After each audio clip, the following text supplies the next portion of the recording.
Bonjour, aujourd'hui je vous parle de la foi. Il y a tellement d'aspects à la foi, il y a tellement à en dire que je ne ferai qu'effleurer le sujet. François de Sales a écrit que le monde est triste là où l'on a tué Dieu. Il est désespérant. Le père Félicité de Lamennais a écrit « Semblable à un vaisseau qu'un pilote voudrait diriger sans le secours des astres, les peuples ont perdu leur route, et ils ne la retrouveront qu'en regardant le ciel. » Sondari a écrit « Le monde sans Dieu est une immense solitude entrecoupée par des cris de détresse. » Le père Didon a écrit « De toutes les misères humaines, la plus grande est celle de l'homme sans Dieu. » Mais c'est par la foi que Dieu se découvre à l'âme. La foi, c'est Dieu lui-même qui donne des preuves de son existence. N'essayez pas d'avoir la foi par vos propres forces, vous n'y arriverez pas, vous n'arriverez à rien. C'est comme essayer de se soulever soi-même par ses cordons de souliers. La Bible dit « La foi vient de ce qu'on entend de la parole de Dieu ». Dieu a choisi de sauver les hommes par le moyen de la prédication de l'Évangile. Voyez-vous, un enfant ne vient pas au monde parce qu'il l'a voulu très fort. Ce sont ses parents qui se sont joints et l'ont procréé. De la même façon, on ne devient pas chrétien parce qu'on a essayé très fort de l'être, mais parce que Dieu lui-même nous a engendrés par la prédication de l'Évangile.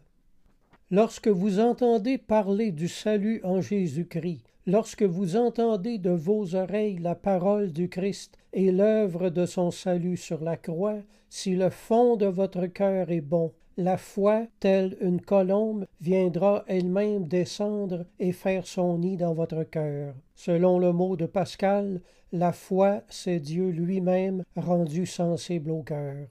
Dans les années 50, un évangéliste américain a dit quelque chose de très pertinent qui va comme suit. La foi vient d'une source que les gens ne connaissent absolument pas.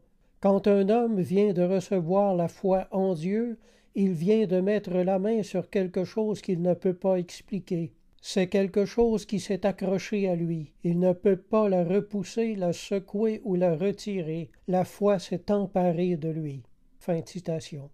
C'est Dieu seul qui incline le cœur à croire. Dans l'Évangile de Jean, il est écrit « À tous ceux qui l'ont reçu, à ceux qui croient en son nom, elle a donné le pouvoir de devenir enfants de Dieu, lesquels sont nés non du sang, ni de la volonté de la chair, ni de la volonté de l'homme, mais de Dieu. » Une autre traduction a rendu « non du sang des parents ». Alors ce n'est pas par les efforts de la volonté, ce n'est pas par la volonté de nos parents, ce n'est pas parce que vous appartenez à une église dès votre naissance. Vous pouvez avoir été à l'église toute votre vie et n'avoir jamais connu la nouvelle naissance, car elle vient de Dieu. Cela ne vient pas de vous, mais c'est un don de Dieu, dit la Bible. Jésus a dit « Et moi, quand j'aurai été élevé, j'attirerai tous les hommes vers moi. » Aujourd'hui, la parole que vous entendez vous attire au Christ. Ouvrez votre cœur à la grâce et vous serez engendrés, et vous naîtrez de nouveau, et vous entrerez dans le royaume des cieux. Royaume invisible, mais bien plus réel encore que celui dans lequel nous vivons.